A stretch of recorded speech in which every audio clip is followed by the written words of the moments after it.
Welcome to JP study. చూడండి, French విప్లవం social studies డిఎస్సికి సంబంధించి టీఆర్టీ టెట్కు డిఎస్సికి అందరికీ చూడండి. ఒకసారి ఫ్రెంచ్ విప్లవం టాపిక్లోంచి ఇంపార్టెంట్ బిట్స్ చూద్దాం.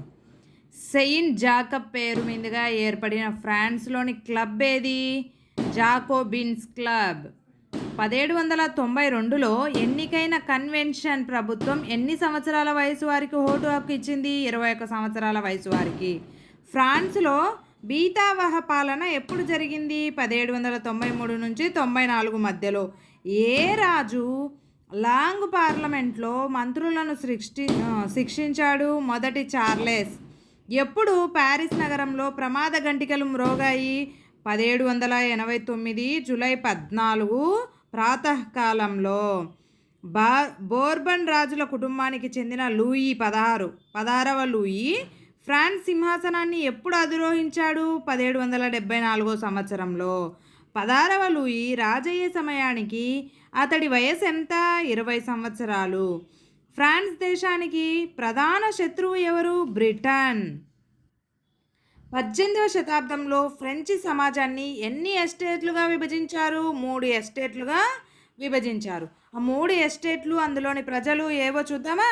మొదటి ఎస్టేటు మతాధికారులకు, రెండో ఎస్టేటు కులీనులకు, మూడో ఎస్టేటు రైతులకు, వ్యాపారులకు, న్యాయవాదులకు, చేతి వృత్తి కళాకారులకు, భూమి లేని కూలీలకు, సేవకులకు ఇలా విభజించారన్నమాట. ఎవరైనా నా ఛానల్ను ఫస్ట్ టైం చూస్తున్నట్లయితే సబ్స్క్రైబ్ చేసుకోండి. మీకు నా వీడియోస్ నచ్చినట్లయితే లైక్ చేసి నన్ను సపోర్ట్ చేయండి. చూడండి, ఇక నెక్స్ట్ బిట్లోకి వెళ్దాం. ప్రభుత్వ నిర్వహణకు అయ్యే ఖర్చును ఎవరు భరించాలి? 3వ ఎస్టేట్. ప్రభుత్వానికి అయ్యే ఖర్చు ఎవరు భరించాలి? 3వ ఎస్టేట్ ప్రజలు భరించాలంట.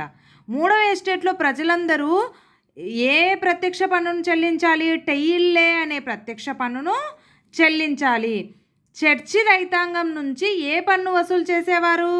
టైత్ అనే పన్నును చర్చి రైతాంగం నుంచి వసూలు చేసేవారు. 3వ ఎస్టేట్లో ప్రజలందరూ ఏం చెల్లించాలి? పన్ను చెల్లించాలి. 3వ ఎస్టేట్లోని ప్రజలందరూ పన్ను చెల్లించాలి. ఆ పన్ను ద్వారానే ప్రభుత్వ నిర్వహణకు అయ్యే ఖర్చును ప్రజలే, 3వ ఎస్టేట్ వాళ్ళే భరించేవారు. ఫ్రాన్స్లో ద్రవ్య కొలమానం అంటే కరెన్సీ ఏది? లివర్లు. నెపోలియన్ తనని చక్రవర్తిగా ఎప్పుడు ప్రకటించుకున్నాడు? 1804లో. జీవనోపాధికి సంబంధించిన ప్రాథమిక అంశాలు అంతరించిపోవడాన్ని ఏమంటారు? జీవనాధార సంక్షోభం అంటారు. 18వ శతాబ్దంలో ఫ్రాన్స్లో ఏ సామాజిక వర్గం ఏర్పడింది? మధ్యతరగతి సామాజిక వర్గం. చూడండి, ఇదే బిట్టు ఇంకోలాగా అడుగుతా. మధ్యతరగతి సామాజిక వర్గం ఫ్రాన్స్లో ఏ శతాబ్దంలో ఏర్పడింది? 18వ శతాబ్దం.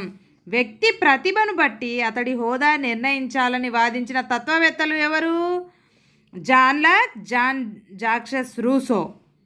రాచరికం దైవదత్తం అనే సిద్ధాంతాన్ని ఎవరు వివరించారు? John Locke. The spirit of the laws అనే గ్రంథం ఎవరు రచించారు? మాంటెస్క్యూ. అధికార విభజన సిద్ధాంతాన్ని రచించిన వారు ఎవరు? మాంటెస్క్యూ. 1787 నుంచి 1789 మధ్య ఫ్రాన్స్ నుంచి ప్రయాణించిన ఆంగ్లేయుడు ఎవరు? Arthur young. ఈ ఆర్థర్ యంగ్ అనే అతడు ఫ్రాన్స్లో 1788 నుంచి 1789 మధ్యలో ప్రయాణించాడు.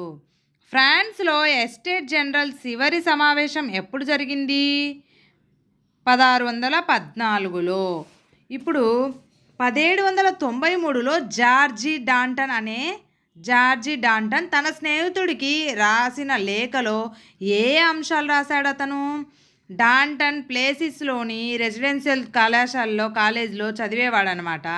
అయితే ప్యారిస్లో న్యాయస్థానాల్లో ఉద్యోగం పొందడం అసాధ్యం అని రాశాడు.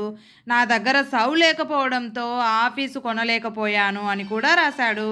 నా ప్రతిభ ఏ రంగానికి ఉపయోగపడని విద్యను ఈ వ్యవస్థ నాకు అందించింది అని జార్జ్ డాంటన్ తన స్నేహితుడికి లేఖలో రాశాడు.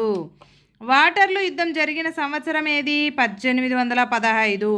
ఎప్పుడు 16వ లూయి ఎస్టేట్ జనరల్ను సమావేశపరిచాడు? 1789 మే 5. ఈ సమావేశం కోసం ఏ మందిరం సిద్ధం చేశారు? వర్సైల్స్ మందిరాన్ని సిద్ధం చేశారు. మూడవ ఎస్టేట్ నుంచి ఎంతమంది ప్రతినిధులు హాజరయ్యారు? 600 మంది ప్రతినిధులు హాజరయ్యారు. ఎస్టేట్ జనరల్లోని సభ్యులందరికీ ఒక్కొక్కరికి ఒక్క ఓటు ఉండాలని ఏ గ్రంథంలో ఉంది? ది సోషల్ కాంట్రాక్ట్ గ్రంథంలో ఉంది. ఇక మిగతా బిట్స్ నెక్స్ట్ వీడియోలో చూద్దాం. Thank you for watching. Please like, share, subscribe.